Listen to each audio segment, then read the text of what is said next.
Olha, com alegria nós iniciamos mais um momento de fé aqui pela sua Rádio Grande FM, chegando até você com a palavra de Deus. Hoje eu quero deixar um abraço a todos os sitiantes que estão nos ouvindo, começando firme o seu dia, preparando o seu café, começando a tarefa do dia. Que Deus abençoe você onde você estiver. O texto que eu quero ler para você é de 1 Timóteo capítulo 3, a partir do versículo 14, que diz assim: Escrevo-te estas coisas esperando ir ver-te em breve, para que, se eu tardar, fique ciente de como se deve proceder na casa de Deus, que é a igreja do Deus vivo, coluna e baluarte da verdade. Evidentemente, grande é o mistério da piedade. Aquele que foi manifestado na carne, justificado em espírito, contemplado por anjos, pregado entre os gentios, crido no mundo, recebido na glória. O apóstolo Paulo está escrevendo a carta ao seu filho na fé, Timóteo, e ele está aqui orientando Timóteo como ele deveria proceder na igreja. Muitas pessoas não sabem como proceder diante de uma igreja, dirigir o trabalho de uma igreja. Timóteo está sendo instruído aqui por Paulo.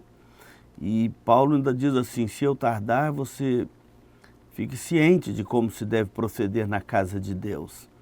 A igreja aqui tratada como a casa de Deus. E mais, ela é tratada como a igreja do Deus vivo. Muitas pessoas não entendem a natureza da igreja. Certa vez um empresário falou para mim assim: pastor, se eu administrasse a minha empresa como vocês administram a igreja, ela já tinha quebrado.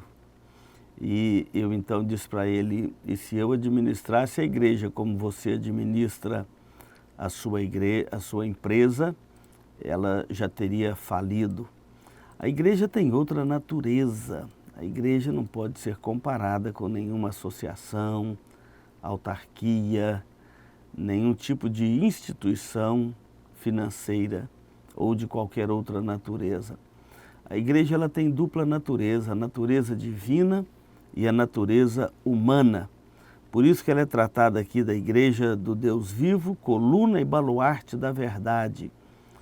Muitas pessoas querem que a igreja modernize para falar a língua das pessoas, atender os anseios da alma das pessoas, como se fosse este o papel da igreja. A igreja é tratada aqui como coluna e baluarte da verdade. Ela precisa manter-se firme na verdade. Nem sempre vai agradar a todos, mas ela precisa manter-se firme na verdade. A ideia aqui de Paulo é que se Deus tirasse a igreja do mundo, o mundo perderia o referencial da verdade. É por isso que ela é chamada aqui de coluna e baluarte da verdade.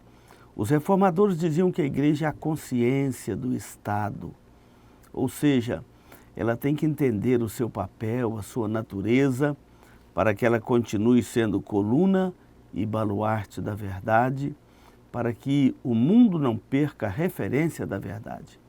Muitas das vezes a igreja tem sido atacada exatamente por não ceder aos engodos, ideologias completamente avessas à palavra de Deus, e exatamente por a igreja ser a última resistência à consciência humana aqui sobre a face da terra.